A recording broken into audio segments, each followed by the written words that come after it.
Bueno, buenas tardes, oyentes, queridos oyentes. Aquí estamos para mi canal y también para presentar nuestro trabajo final de la materia Cuestiones actuales de personalismo. Me llamo Lucas Martínez, acá estoy con mi compañero Enrique Rangel de México. Habla, habla. Hola, hola, ¿qué tal? Gracias, Lucas. Gracias por el espacio. Y, Saludos a todos. y además estoy con mi compañero Alain Montalvo, que es de Alain Roy Montalvo, que es de Perú, ¿no? ¿No, Alain? Hola, hola Lucas, sí, yo estoy bastante agradecido por el trabajo que hemos hecho como equipo. Bueno, y vamos a presentar hoy día nuestro tema, ¿no? De nuestra investigación. Buenísimo, buenísimo. Bueno, estamos en la materia de la doctora Lourdes Cabrera, que es una filósofa de México, una personalista de México, y estamos en la materia de cuestiones actuales de personalismo. En esta materia vemos exclusivamente el tema de la muerte de varios autores como Marcel y otros. Y a nosotros nos tocó preparar este video corto sobre el tema de la muerte de un filósofo español llamado Xavier Zubiri. Muy importante dentro del personalismo, ha influido mucho en el autor Juan Manuel Burgos y me parece interesante que podamos escucharlo. Bueno, ¿te gustaría arrancar, Enrique? Acá podemos leer lo que dice acá, en la portada. Claro que sí. Eh, Bien, vamos entonces a la parte de la biografía. Si te parece, siguiente. Bueno, este va a ser el índice que vamos a seguir. Y bueno, pues precisamente vamos a conocer pues los principales elementos biográficos de Javier Zubiri. Si puedes adelantar una, por favor, Lucas. Y bueno, pues él era vasco, ¿sí? Nació en San Sebastián en 1988. En 1915 se muda a Madrid, en donde comienza sus estudios de filosofía en el seminario de esta ciudad. Y bueno, pues ahí empieza obviamente a conocer, ¿no? Pues con mayor profundidad el pensamiento filosófico y en particular vamos a ver lo que él se empapa de una manera muy importante y en primera persona incluso, ¿no? De grandes autores de aquella época, ¿no? Quienes tuvo, bueno, pues el gusto de conocer, de trabajar con ellos. Precisamente uno de ellos, José Ortega y Gasset, le asesora en su tesis doctoral, ensayo de una teoría fenomenológica del juicio. En 1921 se ordena sacerdote en Pamplona, después, bueno, gana por oposición una plaza como docente en la Universidad Central de Madrid, que es, bueno, la que ahora conocemos como la Universidad Complutense. Y bueno, pues posteriormente se va a vivir a Alemania, a Friburgo, a Berlín, donde puede estudiar con Heidegger, con Husserl, incluso, bueno, pues también tiene acercamiento no solo con filósofos, sino con grandes físicos de la época, como Einstein o Schrödinger, por ejemplo.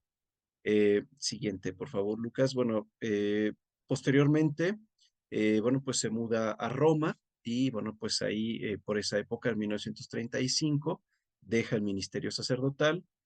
Al año siguiente contrae matrimonio con Carmen Castro. Y bueno, pues en aquellos tiempos, ¿no? Era una época complicada, pues en Europa, y bueno, ahí particularmente en Italia, debido a la hostilidad del régimen fascista, se va de aquel país, se va a Francia. Sin embargo, cuando este país es invadido por el régimen nazi, se va a España, encuentra algunas dificultades para establecerse como docente en Barcelona. De ahí se muda a Madrid, donde, bueno, pues prácticamente el resto de su vida lo pasará en la capital española.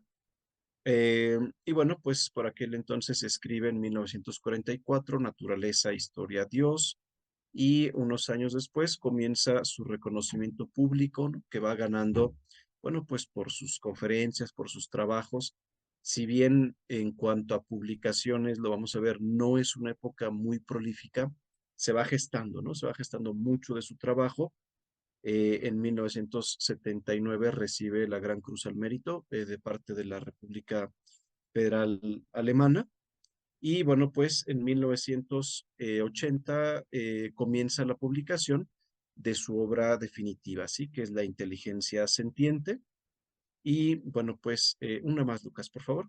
En ese entonces, en este año, en el 80, publica el primer volumen, que es Inteligencia y Logos, perdón, Inteligencia y Realidad. Un par de años después, en el 82, Inteligencia y Logos. Y bueno, pues Inteligencia y Razón se publica ya de manera póstuma. Muere en 1900, perdón, no es cierto, se alcanzó a publicar este tercer volumen y bueno, pues en ese mismo año murió en la ciudad de Madrid. ¿Sí? Así es que bueno, pues esa es la parte general de la biografía.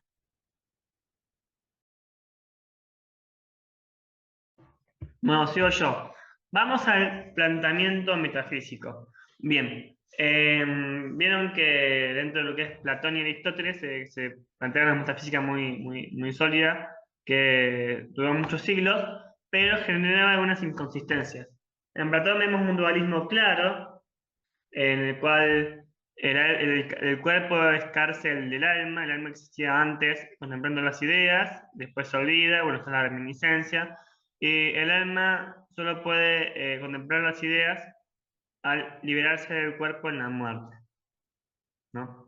Y en Aristóteles es distinto, porque en Aristóteles, si bien hay alma y cuerpo, el alma es acto primero de un cuerpo natural que tiene vida en potencia, el alma es forma del cuerpo, forma sustancial del cuerpo, y al morir el cuerpo muere el alma, ¿no? Pero y dentro del mismo ya el alma es más espiritual y puede sobrevivir, subsistir separada del cuerpo, ¿sí? Porque la voluntad es libre, por eso es espiritual, y el entendimiento puede alcanzar el concepto universal. Por tanto, el entendimiento también es espiritual y por eso el alma puede subsistir y sobrevivir a la muerte. Ahora, a Zubiri no lo deja conforme esta idea atomista, aristotélica y platónica, porque no se entiende tanto la relación entre el cuerpo y el alma, tampoco piensa que se entienda demasiado qué es el espíritu, les parecen con términos muy ambiguos. Por eso, para él es mejor hablar de totalidad o sustantividad psicofísica con notas físico-químicas y notas psíquicas. Las notas físico-químicas serían, por ejemplo, no sé, las sustancias químicas como la serotonina, la endorfina, las hormonas, las neuronas, la sangre, todo eso son notas físico-químicas, y notas psíquicas serían la voluntad, el entendimiento, la afectividad, todo eso. Bueno, así se distinguiría que esta totalidad psicofísica hay diferentes notas. Ahora, ¿qué pasa? Después, que esto no lo tengo en el PowerPoint, habla el que hace el artículo de la talidad. Van a ver que a Zubiri le encantan los neologismos para hacer como términos técnicos. Está la talidad. ¿Por qué talidad? Porque la talidad es el momento de tener tales notas físicas y psíquicas. La talidad. Y después aparece otro momento que es el trascendental físico, que es el momento de tener cierto modo de realidad. Y por último, la respectividad, que es la remisión o conexión con las demás cosas ya constituidas, que es el cosmos, y con la remisión a la realidad del mundo. ¿Sí? Bueno, ¿qué es? Ahora no sé si sigue Enrique. Eh, Bien, vamos entonces a continuar sobre la persona. Bueno, pues dice Javier Zubiri que la persona se pertenece a sí misma como realidad, ¿sí? Y bueno, pues esta manera de pertenecernos sí es pues radicalmente distinta, ¿no? Entre otros seres, como las cosas o los animales, y la persona, ¿no? La persona se pertenece de un modo plenario, dice Zubiri relativo, pero plenario es por eso que para este autor la persona es un absoluto relativo, ¿no? Y también, bueno, pues define a la persona, o no define, más bien habla de la persona como una suidad real, ¿no? Donde dice, bueno, yo soy mi realidad, sea o no dueño de ella. Y bueno, pues también para comprender mejor a la persona, él, bueno, también como decía Lucas, ¿no? Tiene un neologismo que es el de personeidad, que ahorita vamos a ver en qué consiste. Y personalidad, obviamente que si bien no es un neologismo de Zubiri, sí entiende él de manera distinta esta palabra, este concepto, a lo que podemos entender, es distinto a lo que entendemos, por ejemplo, en la antropología o la psicología, ¿no? Vamos a ver ahorita en qué consiste. Bien, vamos a la siguiente. La personalidad, entonces, digamos, podríamos decir, es el estrato general que tenemos todas las personas, y es decir, es un componente estructural, ¿sí? Sí, vaya, pues de estructura, ¿no? Valga la redundancia. Eh, es un modo de realidad que tiene la persona, mientras que la personalidad son aquellas modulaciones concretas de la personalidad. Es decir, vamos a ver que esta personalidad es aquello que distingue a cada persona en concreto, ¿sí? A cada uno. Por eso, bueno, pues es el modo de ser, ¿sí? Las acciones, las características, bueno, los actos, ¿no? Que va realizando la persona. Y ambos conceptos, tanto la personalidad como la personalidad, dice Zubiri, son dos momentos de una realidad única, ¿sí? ¿Qué es esta realidad única? Pues la concreta persona humana, ¿sí? Son, por lo tanto, indisolubles. Él habla de momentos, ¿sí? Más que de, digamos, de estratos, son momentos, tanto la personalidad como la personalidad. Em, el momento constitutivo es la personalidad, mientras que el momento operativo es la personalidad. También podríamos decir algo de lo que se parte, si este primer concepto, y la personalidad es el proceso y también algo a lo que se lleva. Siguiente, por favor, Lucas. También, bueno, pues la personalidad, pues es, como decíamos, una cuestión estructural, es invariable, ¿sí? Por lo tanto, eso es común, no cambia en todas las personas. Sin embargo, la personalidad es mudable, ¿sí? Siempre nos lleva en este dinamismo, ¿no? Siempre otro, ¿no? A ser siempre otros. Y bueno, finalmente, estos dos conceptos se articulan fundamentalmente, son una unidad ineludible y bueno, son también interdependientes, ¿sí? La personalidad es el punto de partida y que es determinado, y la personalidad es el punto de llegada, y bueno, pues es algo indeterminado que cada persona, bueno, pues desde su libertad va a elegir y va construyendo. Bien, con esto cerramos esto de la comprensión de la persona. Bueno, a mí me tocó el tema de la muerte. Realmente a lo largo del curso también ha sido un gran aporte poder entender la muerte de una manera muy distinta, ¿no? En este curso que la doctora nos ha impartido y nuestro autor que nos ha tocado no se queda al margen, ¿no? Tal vez en nuestra sociedad es el tema de la muerte es algo fatídico, trágico, ¿no? Es lo que normalmente rechazamos. Sabemos que ineludiblemente vamos a morir, pero nadie lo quiere, ¿no? Y nadie lo avisora, ¿no? Lo avisora, sino es que lo posterga siempre para un mañana que tal vez no piensan que llegará, ¿no? Subir en ese aspecto es astuto, es ágil y trata de dar una interpretación no fantástica de la muerte, sino una interpretación real y coherente con su pensamiento. Por eso era importante entender cómo comprende Subiri la realidad, cómo comprende a la persona en sí misma, ¿no? Esa realidad humana que es tan rica y es tan diversa, que está marcada sobre todo por esa forma de ver la vida bajo ciertos elementos científicos, ¿no? Ya no tanto en ese sentido metafísico, sino ayudado, apoyado por la ciencia, ¿no? Entonces, para poder hablar de la muerte, inevitablemente hay que hablar de la vida, ¿no? Y Zubiri plantea en su famosa obra sobre el hombre que el hombre, la realidad humana, ¿no? Que tiene una vida, el hombre vive la vida como un despliegue, una tensión dinámica. Una tensión dinámica. Esa tensión dinámica, intentamos esa tensión como una cuerda que no está floja, no, sino está tensa. O sea, la vida es algo, es un dinamismo que va hacia algo y y que está en constante movimiento. O sea, la vida no es simplemente, no es algo estático o que no cambia, sino es tal vez ese variar en el tiempo, pero en un dinamismo tenso, ¿no? Una tensión dinámica en la cual hay tres momentos, lo dice bien claro en la página 554 de este libro, dice, su estructura radical está descrita por los tres momentos que la definen, ¿no? A lo largo del tiempo. Nacer, tener un decurso y el morir, el morir. O sea, la vida incluye todo esto, ¿no? Una tensión entre el nacimiento, el decurso y la misma muerte. Entonces, cuando se plantea ¿qué es esto? ¿Qué es esto de la vida? Inevitablemente pone que el inicio de esta experiencia de la vida, de la realidad humana, el inicio es el nacimiento, es el nacimiento. Luego se da el decurso hasta que aparezca la muerte y con la muerte se da la finitud de la vida y ahí está el fenómeno del emplazamiento, ¿no? El emplazamiento. Entonces, ¿qué dice Subiría al respecto, no? Que inevitablemente el hombre está en camino, es un viador, ¿no? Es alguien que no está estático, sino que va haciendo este itinerario de pasar desde el inicio, desde el nacimiento hasta la muerte.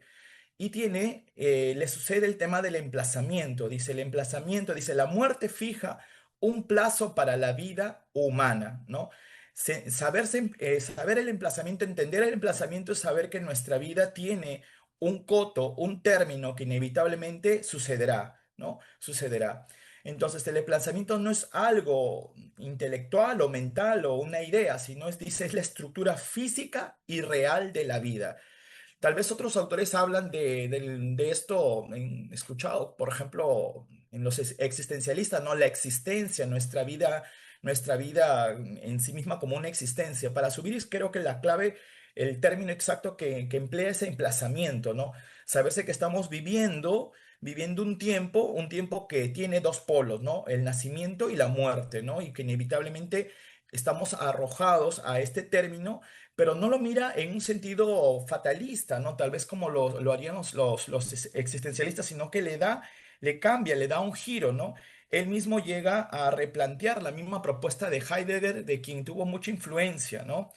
Llegando a decir que, dice, una realidad viva cuya vida, no obstante, está sometida a un plazo de insoslayable cumplimiento, ¿no? Dice, mientras donde Heidegger entendía la vida dominada por la muerte como una pura posibilidad, Zubiri lo invierte los conceptos y dice más bien que la vida está arropada, o sea, está acompañada de la muerte, y la muerte es lo que le da la posibilidad, ¿no? Entonces, ¿y para qué? ¿Y para qué sería la pregunta, ¿no? Entonces, aparece aquí la muerte también como dice, lo que va a terminar dando un objetivo, una meta, un propósito a la vida, ¿no? La meta es el objetivo en la que se tiene que perfilar definitivamente. El hombre va camino a perfilarse definitivamente, ¿no? Entonces, el problema real de la muerte es el problema de la pertenencia intrínseca de la muerte a la vida física y real, ¿no?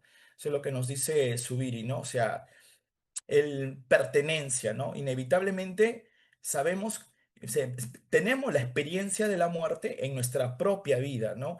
Por eso dice estructura física y real. ¿Por qué física? Porque yo desde la experiencia misma de estar sintiendo, sabiéndome que estoy vivo, tengo la experiencia de la muerte. O sea, tengo la experiencia de que estoy aquí, respiro, me nutro, me despierto cada día, pero sé inevitablemente que eso tal vez no puede ser así. No puede ser así. Yo tengo la vivencia de la vida y lo comprensivamente entiendo que puedo morir, ¿no? Y lo otro es que lo real también voy comprendiendo que mi vida se va acabando. Mi vida se va acabando, o sea que voy envejeciendo, que mis facultades, mis potencias se van disminuyendo, ¿no? Zubiri nos plantea el tema de la muerte, estábamos explicando, ¿no? Cómo, cómo la muerte está entre dos polos, decíamos, ¿no? Dos polos entre perdón, la vida en sí mismo, el emplazamiento, está entre dos polos, entre el nacimiento y la muerte. Entonces, pero la muerte no es es solamente ese término de la existencia, sino que viene y dinamiza y le da sentido al emplazamiento, que es la vida, ¿no? Bajo este concepto que podría ser entendernos como seres que existimos, ¿no? Por eso decíamos claramente aquí que la vida como que adquiere una meta, un objetivo que es perfilarse definitivamente, ¿no? Perfilarse, ¿no? Adquiere un propósito, adquiere un propósito. Y justamente ahí estábamos tratando del tema, acá estamos tratando, ¿no? De cómo entender el problema de la muerte. El problema de la muerte, dice, es un problema de pertenencia intrínseca, dice, como algo físico y real, ¿no? Entonces, el emplazamiento, la existencia misma que nosotros tenemos, ¿no? Es una estructura física y real. Física porque yo mismo me entiendo, más que me entiendo, sé que estoy vivo, estoy sintiendo, tengo la existencia, esta vida misma a través de la respiración, de la nutrición, del cada día despertarme, de las actividades que hago, pero a la vez veo que esta experiencia puede acabarse en un momento u otro. O sea, mientras que yo estoy acá viviendo, puede ser que mi vecino haya fallecido y a mi costado tenga pues un duelo, ¿no? El costado de mi casa, ¿no? Entonces, ese es el emplazamiento en un sentido físico, saberme que estoy vivo, ¿no? Pero también el emplazamiento es real, ¿no? En el sentido de cuando se nos pregunta qué estás haciendo por la vida o cómo llevas la vida y entendemos que estamos ahí viviendo, ¿no? Decimos, seguimos viviendo, estoy viviendo, seguimos para adelante, ¿no? Vamos tirando, ¿no? Porque entiendo que la vida en un momento exacto se me terminará, se me acabará, ¿no? Se me acabará. Entonces, ese es el emplazamiento, ¿no? El emplazamiento. Y ahí volvemos al concepto del propósito, ¿no? Que en Zubiri comienza a hablar de conceptos como perfilar y figuración, ¿no? Zubiri tiene un término, uno de los neologismos que utiliza, que se llama respectividad, ¿no?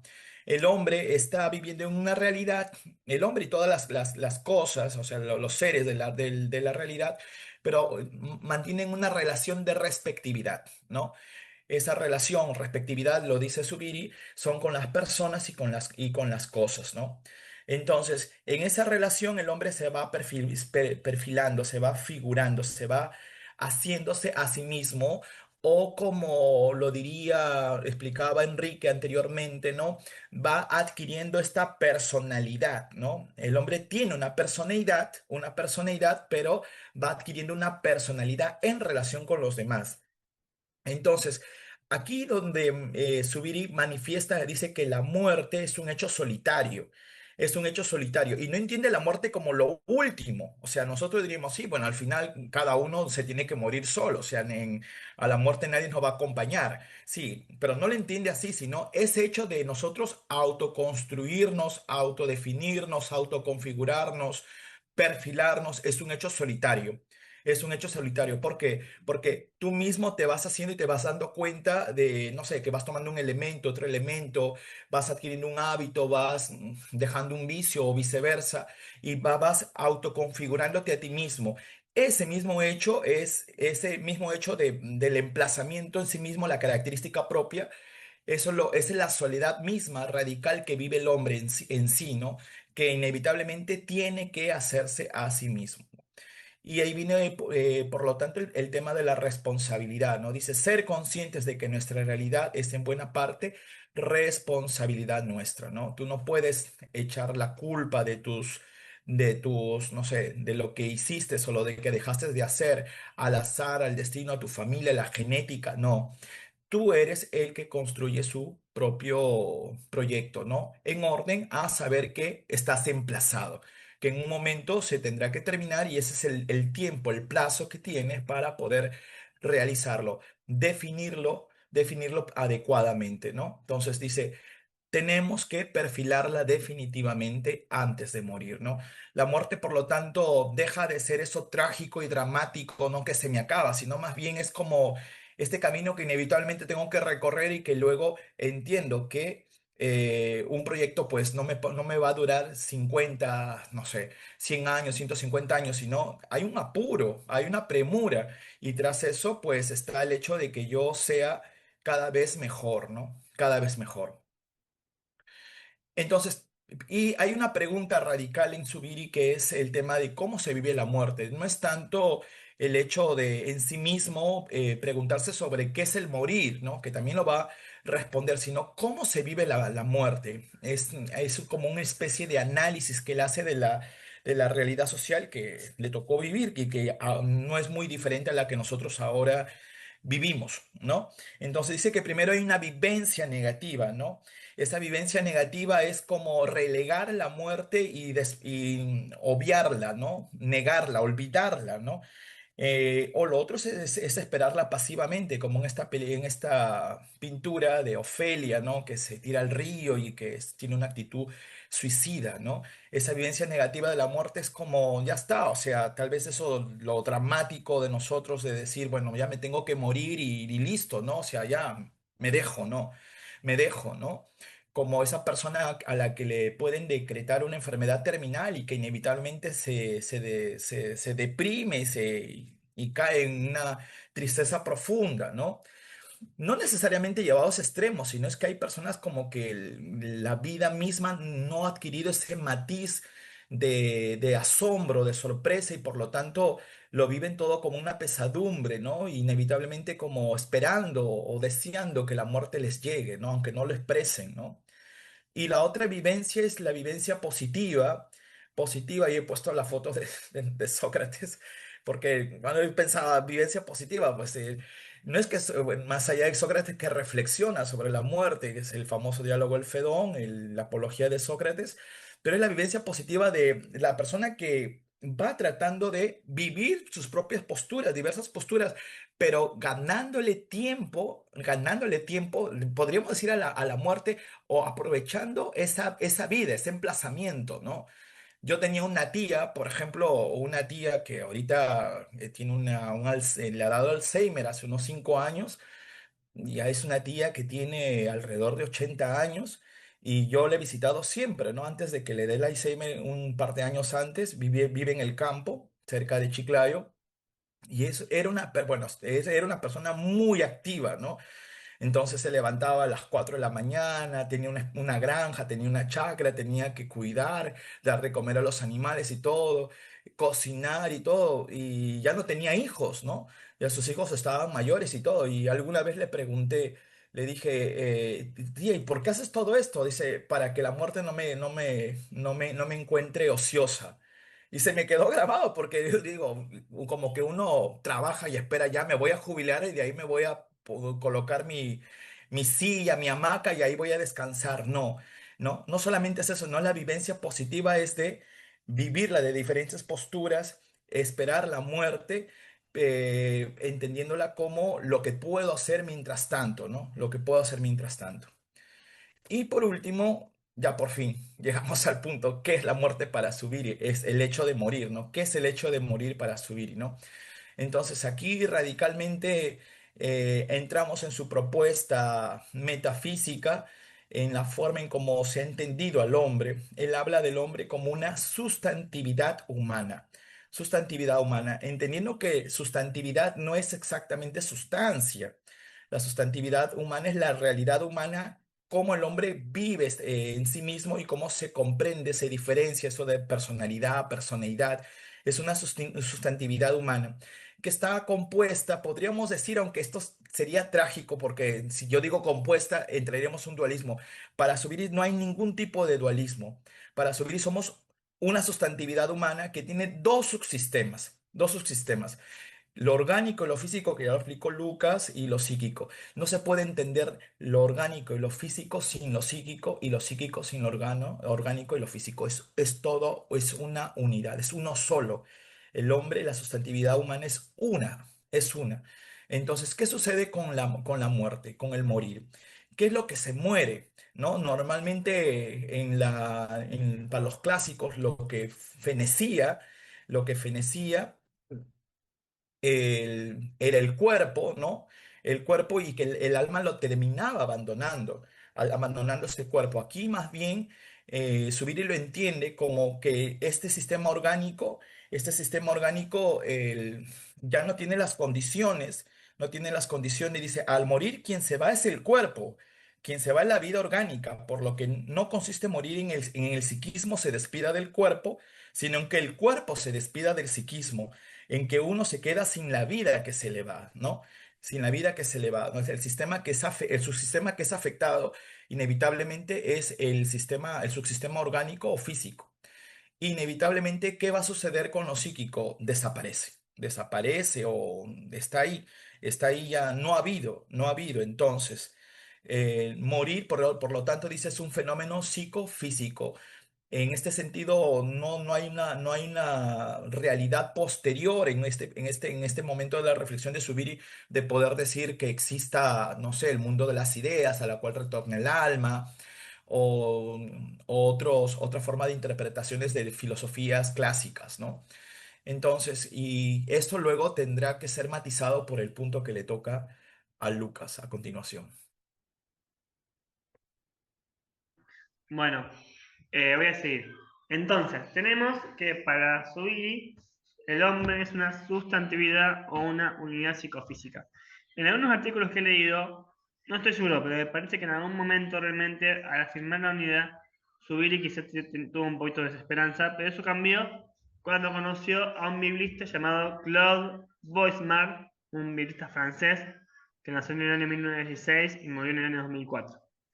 En una charla, no me acuerdo en qué año era una charla, Boisman explica lo que él pensaba sobre la resurrección estudiando la Biblia. Fíjense, dice, primera, la resurrección. En una segunda notación semita, que sacó del libro de Daniel, segunda de Macabeos, primera de Tesalonicenses y primera de Corintios, el hombre es una unidad psicosomática que en la muerte queda reducida al polvo, como la frase que dice, recuerda que eres polvo y al polvo volverás. O sombra, y queda como una sombra, como polvo en el Sheol, y cuando muere después resucita completo. Según la segunda postura, se habla de la inmortalidad del alma, un libro de sabiduría influido por los griegos, un libro de la sabiduría del sabio Coelet, que es similar al dualismo platónico, y que el alma no aguarda en el Sheol también, pero no ya como polvo, sino como alma, aguarda en el Sheol la resurrección. La tercera, que es la más cristiana y la que asume Zubiri, es que la cual el alma, está en 2 de Corintios, el alma de justo se eleva al cielo y se une a un cuerpo nuevo, un cuerpo espiritual que le da Dios. Y la cuarta, la tercera es la que piensa Guasmar, que es la de Cristo, y la que asume Zubiri. Y la cuarta es la de que el alma guarda a la resurrección al final de los tiempos, lo cual sería estar desmembrado desde que te morías hasta el final. Lo cual sería como decir, bueno, esto del alma, que es el alma sin el cuerpo, es lo que se pregunta Zubiri, ¿no?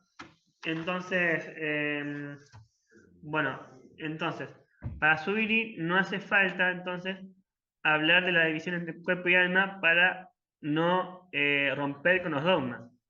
Fíjense lo que dice acá.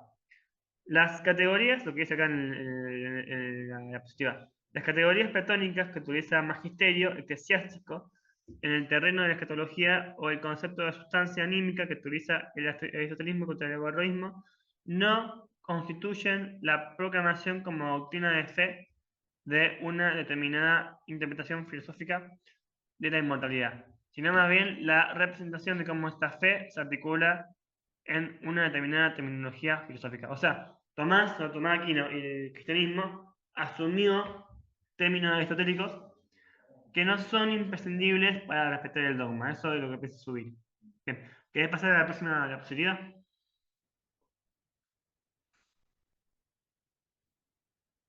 Bien. Y fíjense lo que dice Weizmann acá en esta cita que saqué del artículo. El estado disminuido del alma separada equivale a una verdadera amputación del ser humano. Preguntarse en qué momento se da un cuerpo al alma, como si se tratase de dos sustancias independientes que podrían subsistir separadas o unidas, es plantear mal el problema.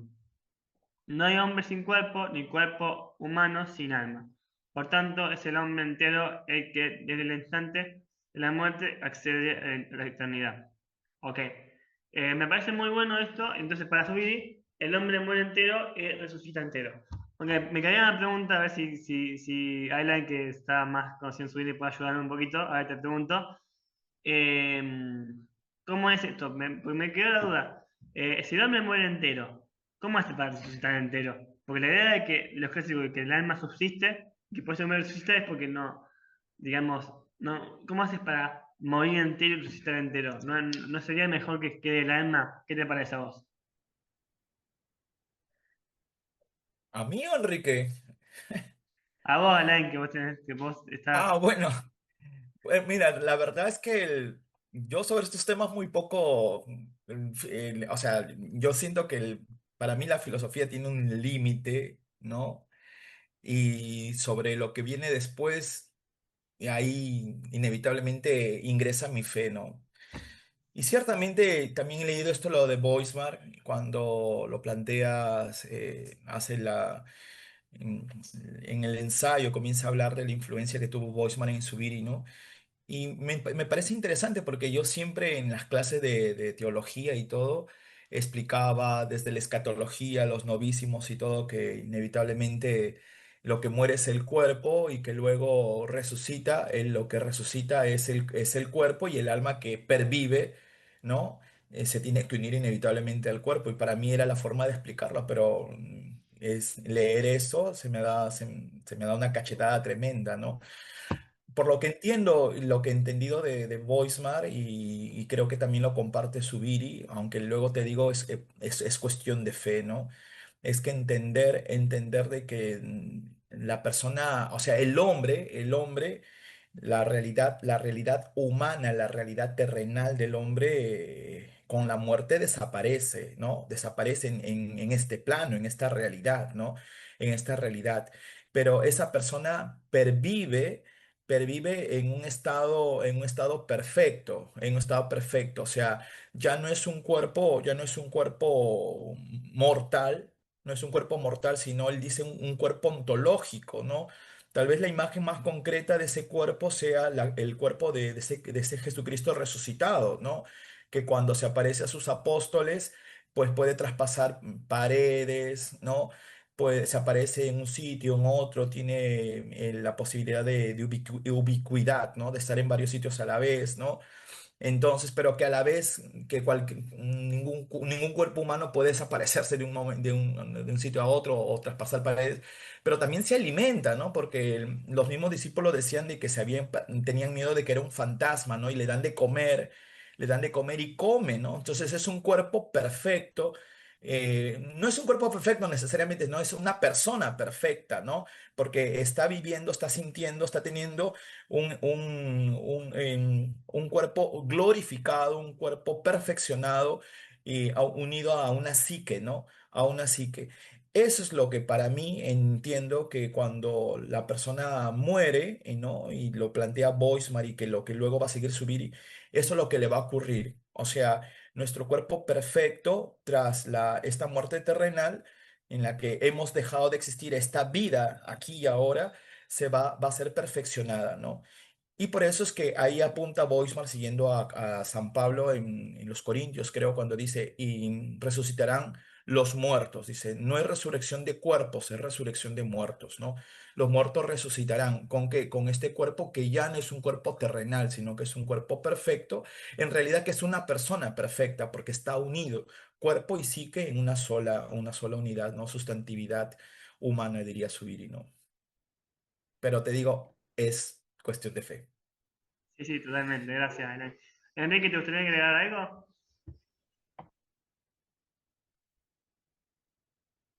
No, bueno, creo que ya después de, de esta explicación de Laín, no, bueno, simplemente, no, a manera de conclusión personal, considero que estos planteamientos de Zubiri son muy interesantes porque trata no solamente, bueno, me parece interesante porque trata no solamente, digamos, se apoya en la filosofía, ¿no? Sino en otras disciplinas, en otras ciencias, ¿no? Como la física, por ejemplo, y eso, bueno, creo que vuelve muy rico, ¿no? Muy amplio el pensamiento de Zubiri, muy profundo también. Entonces, bueno, pues queda ahí como también tarea, ¿no?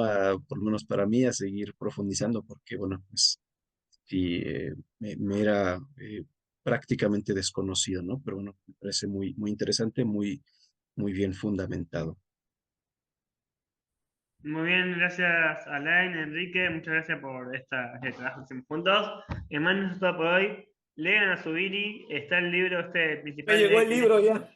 Muy Hoy, bien, ¿cuál hoy es día esa? A ver, mostralo bien. sobre el nombre, hoy día recién me llegó el libro. Excelente, excelente. Ese es su Acabo recién antropología. 50 páginas hoy, pero bueno, Sí, son sí. 700. Y el libro Pero principal, sí, el libro principal sobre de el Zubiri Estado. es Inteligencia Sentiente, que no Ah, lo puedo bueno, ese leer, es de pero la habla trilogía. con la afectividad Sí. y la inteligencia, muy bueno.